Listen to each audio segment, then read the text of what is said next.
Haleluya, haleluya, haleluya.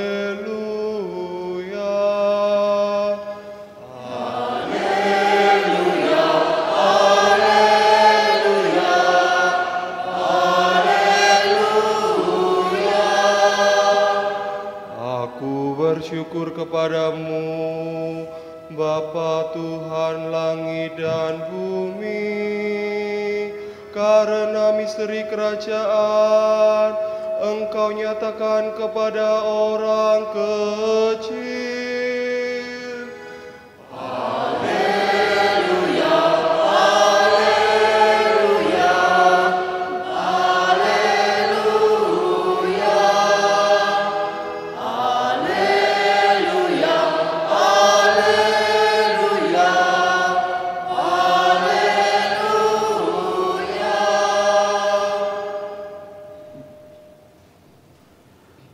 Tuhan bersamamu.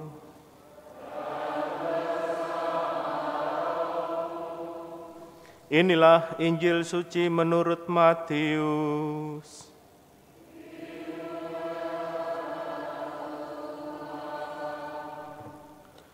Sekali peristiwa, Yesus menyampaikan suatu perumpamaan lain lagi kepada orang banyak, katanya, "Hal kerajaan surga itu seumpama orang yang menabur benih baik di ladangnya. Tetapi pada waktu semua orang tidur, datanglah musuhnya menyebarkan lalang di antara gandum itu, lalu pergi.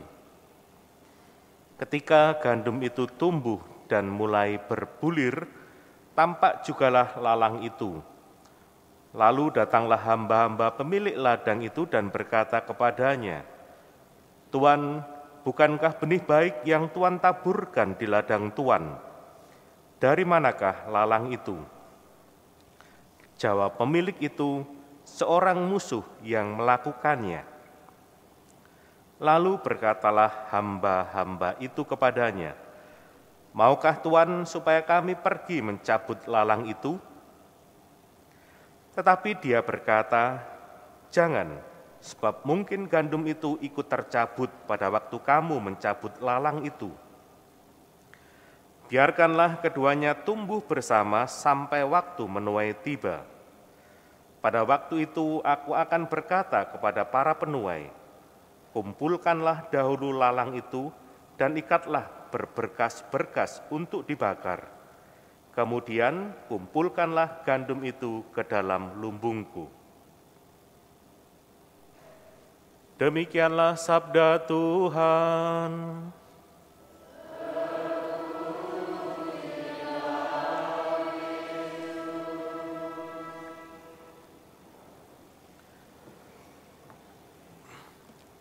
Bapak, Ibu, saudara-saudari yang terkasih, di antara Anda, adakah yang pernah melihat pohon gandum? Ada? Enggak pernah ya? Oke. Kalau padi, pasti Anda pernah. Paling tidak lihatlah, daerah sini masih banyak sawah. Ya toh? Terus misalnya, kalau pertanyaannya adalah apakah Anda bisa membedakan antara padi dan rumput ilalang? Bisa enggak? Kira-kira bisa ya? Kira-kira bisa kok.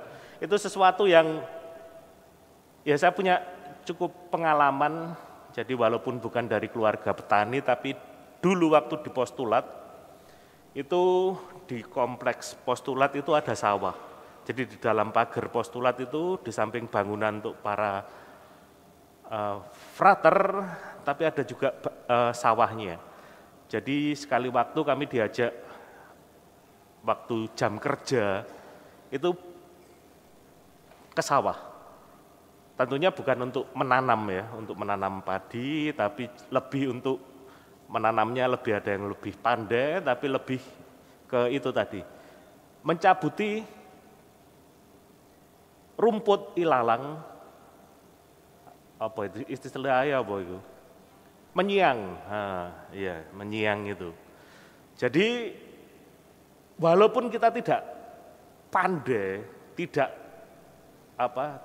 berprofesi sebagai katakanlah petani atau peladang, maka sebetulnya membedakan antara padi dan rumput ilalang, ataupun sebetulnya ini dalam bacaan Injil tadi, gandum dan ilalang, itu bukan sesuatu yang sulit.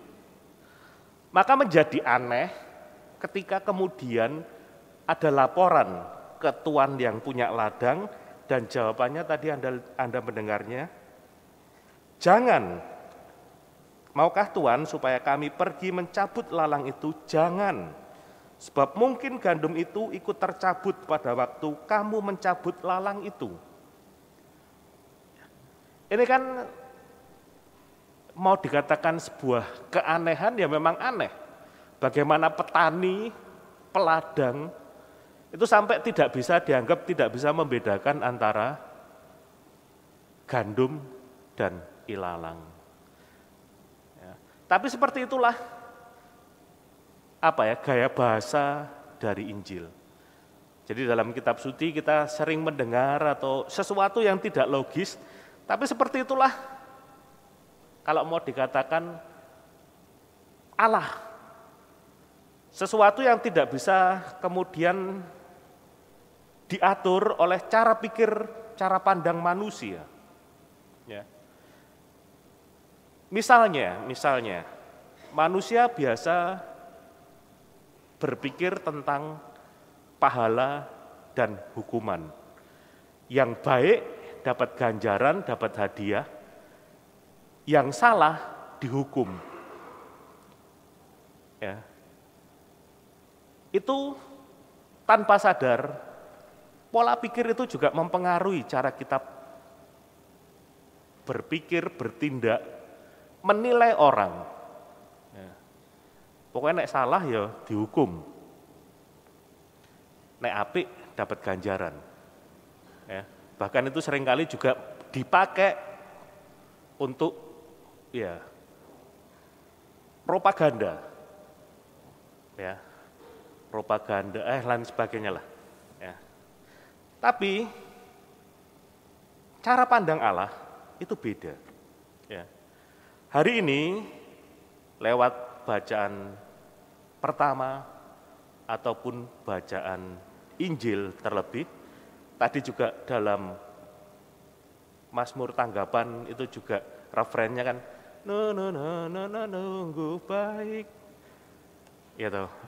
Kira-kira seperti itu ya. Ya. Bahwa Tuhan itu sungguh baik. Dan kebaikannya itu salah satunya ditunjukkan dengan memberi ruang kepada manusia, memberi waktu kepada manusia untuk bertobat. Untuk paling tidak menjadikan lalang itu tidak tumbuh subur. Ya. Memang perumpamaan ini, ya namanya perumpamaan ya. Jadi ada sesuatu yang memang tadi tidak lumrah. Karena bagaimanapun ilalang juga tidak mampu berubah menjadi gandum. Gitu. Jadi fungsi ilalang yang dibiarkan tumbuh terus itu maksudnya apa? Juga sama-sama tidak bisa menjadi gandum. Gitu. Kalau permenungan saya seperti ini, Bapak Ibu. Jadi tanpa kita sadari, kita itu sebetulnya punya kecenderungan akan hal-hal yang jahat. Ya, itu dalam bahasa teologi itu disebut konkupisensia. Jadi kira-kira seperti itu. Kecenderungan ini kalau kondisinya pas, maka akan memudahkan orang untuk jatuh ke dalam dosa. Jadi, yang harus kita sadari adalah saat atau kondisi-kondisi di mana kita mudah jatuh ke dalam dosa dan kita mewaspadai itu. Jangan sampai ketika dalam kondisi tertentu kita jatuh ke dalam dosa. Maka lari, menghindar, itu bukan sesuatu yang buruk, terutama dalam hal dosa. Ya. Karena kita harusnya punya kesadaran, kita mudah jatuh dalam kondisi tertentu untuk jatuh ke dalam dosa. Maka sebetulnya kita juga diajak, ya, bukan hanya bertobat, tapi juga menyadari saat di mana kerapuan-kerapuan kita itu terjadi. Saat di mana kita mudah jatuh ke dalam dosa dan syukur-syukur kita tidak masuk ke dalam kondisi yang seperti itu. Ya. Jangan, doa kita kan kalau dalam doa Bapa kami kan, jangan masukkan kami ke dalam pencobaan. Ya. Jadi kita punya kesadaran saat mana kita mudah jatuh ke dalam dosa. Bapak, Ibu, saudara-saudari yang terkasih, memang sekali lagi Allah punya kebaikan memberi ruang kepada kita, memberi waktu kepada kita untuk bertobat. Ya, untuk terus-menerus memperbaiki diri. Maka ya yang harus juga kita upayakan adalah mari kita semakin bertumbuh dalam kebaikan, menjadi pribadi yang semakin baik, dan tentunya juga lebih banyak menghasilkan buah-buah kebaikan. Kerajaan Allah menjadi semakin nyata ketika Yesus hadir. Ya, begitu besar kasih Allah kepada dunia, sehingga ia mengutus putra tunggalnya ke dunia, bukan untuk menghakimi, bukan untuk menghukum, tetapi untuk menyelamatkan. Kemuliaan pada Bapa dan Putra dan Roh Kudus,